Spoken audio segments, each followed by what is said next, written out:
Assalamualaikum warahmatullahi wabarakatuh. Saya Wardatul Jana Isma Putri, absen 36. Saya akan menceritakan sinopsis dari novel sejarah yang berjudul Rumah Kaca, karya Pramoedya Anantatur. Novel Rumah Kaca adalah novel terakhir tetralogi Buru karya Pramoedya Anantatur. Novel ini adalah penutup dari 3 novel sebelumnya yang diawali dari Bumi Manusia, dilanjutkan dengan Anak Semua Bangsa, dan buku ketiganya yaitu Jejak Langkah. Namun berbeda dari 3 novel sebelumnya yang mengambil sudut pandang Minke, si aku dalam Rumah Kaca ini adalah Jacques Pangemanan. Jacques Pangemanan adalah seorang anak bangsa berpendidikan Eropa asal Makassar yang bekerja pada pemerintah kolonial. Kisah hidupnya berawal dari dirinya sebagai yatim piatu yang kemudian diangkat anak oleh Tuan de Chagny, seorang apoteker berkebangsaan Prancis. Dia sempat mengecap pendidikan Eropa sebelum akhirnya kembali ke Hindia dan bekerja sebagai polisi negeri. Dia berpendapat dengan menjadi seorang polisi dapat menumpas kejahatan, sampai pada akhirnya dia berhasil menumpas gerombolan si Pitung. Saat mempelajari kasus si Pitung, Pangemanan tersadar bahwa yang dilakukan si Pitung dan gerombolannya adalah akibat dari ketidakadilan yang diperbuat pemerintah kolonial masa itu. Tetapi Pangemanan terbuai akan promosi jabatan dan kenaikan penghasilan setelah dia berhasil menumpas si Pitung dan gerombolannya. Promosi Pangemanan sebagai komisaris besar polisi membuatnya ditugasi pekerjaan baru untuk mengawasi mulai bangkitnya kebangkitan nasional di Hindia. Kebangkitan nasional ini diawali oleh Raden Mas Minke yang mendirikan Syarikat Dagang Islam dan sebagai perintis surat kabar Medan. Karena sikap Minke yang kritis terhadap pemerintahan kolonial dalam tulisan-tulisannya di Medan, menyebabkan Gubernur Jenderal Hindia Belanda saat itu, Hindenburg, menganggapnya sebagai ancaman.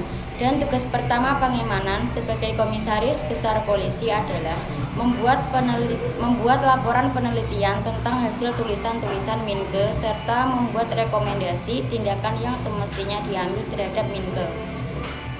Nampaknya kepala polisi yang memberinya tugas ini senang atas penelitiannya. Dari situlah Pangemanan diminta melakukan rekomendasi yang ditulis Pangemanan sendiri, dan setelah mencoba sebanyak 3 kali, usaha tersebut terus gagal. Setelah ketiga usaha gagal dilakukan, Pangemanan diminta untuk meneliti persoalan politik luar negeri tentang kebangkitan nasional di kawasan sekitar Asia di gedung Slantsarchiv. Kebangkitan nasional ini dibandingkan dengan kebangkitan nasional di Hindia. Setelah puas dengan hasil penelitian Pangemanan yang menguras waktu dan tenaga, dia kemudian ditugaskan untuk mengasingkan Minke ke Maluku. Selepas pengasingan Minke, promosi pangkat yang dijanjikan untuk Pangemanan akhirnya diberikan.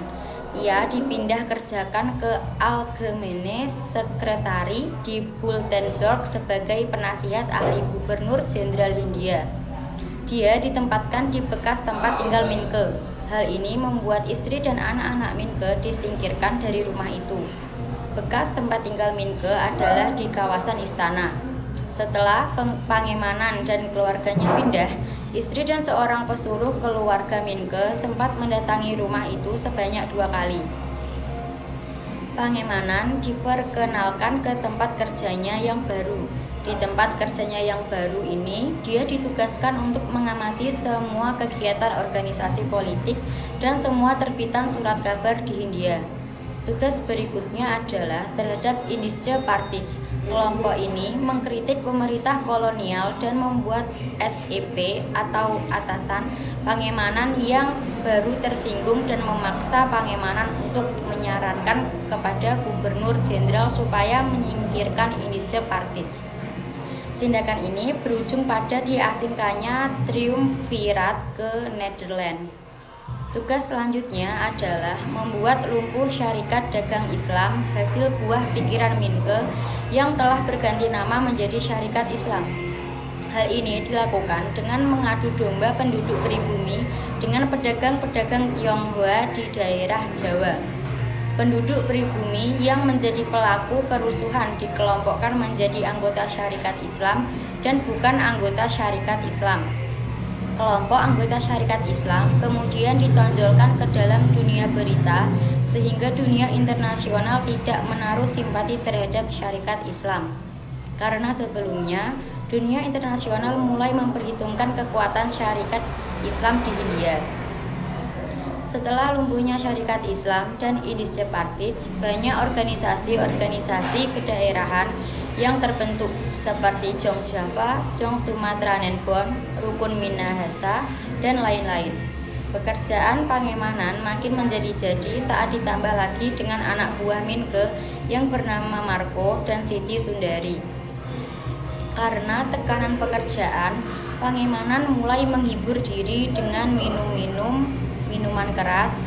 Hal ini membuat Paulette Pangemanan, istri Jacques Pangemanan, bersama anak-anaknya akhirnya memutuskan untuk berpisah dengan Pangemanan dan kembali ke tanah kelahirannya di Prancis.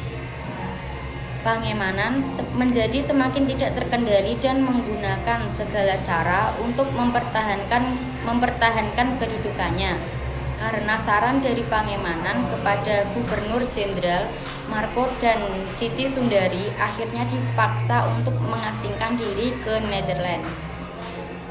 Setelah 5 tahun Minke di Maluku, akhirnya ia bebas dari pengasingan. Ia kembali ke Jawa untuk melanjutkan perjuangannya. Kota pertama yang disinggahi adalah Surabaya.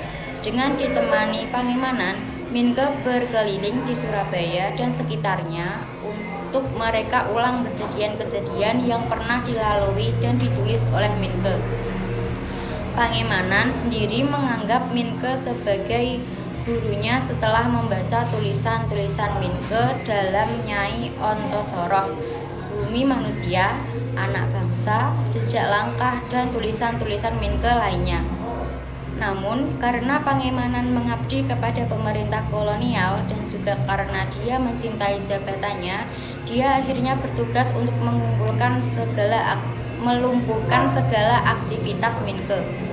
Dengan hal ini, Pangemanan menyarankan Gubernur Jenderal untuk membuat kebijakan tentang penyitaan seluruh aset Minke dan menyebarkan rumor bahwa Minke mempunyai hutang kepada bank. Sehingga setiap orang yang berhubungan dengan Minke patut dicurigai dan akan diselidiki oleh pihak kepolisian. Oleh karena itu, semua orang termasuk kerabat dan teman-teman Minke sendiri tidak berani menjalin hubungan kembali dengan Minke. Setelah berkeliling di Jawa, sampailah dia di Batavia. Minke jatuh sakit. Salah satu alasannya adalah karena tekanan batin akibat semua orang tidak berani berurusan dengannya. Minke dirawat oleh Gunawan dan kemudian meninggal dunia. Pangemanan pergi mengunjungi makamnya bersama dengan istri dan anak Minke. Tugas Pangemanan yang tiada habis-habisnya dalam menekan organisasi-organisasi pribumi sampai sebelum akhir hidupnya. Dia bertemu dengan ibu Minke, Madame Sanikem Lebouch. Pangemanan meminta maaf yang sebesar-besarnya dalam suratnya. Dia mengaku akan menerima apapun hukuman yang akan dijatuhkan Madame. Hukuman yang pantas membayar seluruh perbuatannya terhadap Minke selama ini. Bersama surat itu pula, Pangemanan menyerahkan kembali hasil tulisan Minke dan hasil tulisannya sendiri yang dia beri judul Rumah Kaca. Itulah tadi sinopsis novel Rumah Kaca karya Pramudia Anantatur. Terima kasih. Sekian dari saya. Wassalamualaikum warahmatullahi wabarakatuh.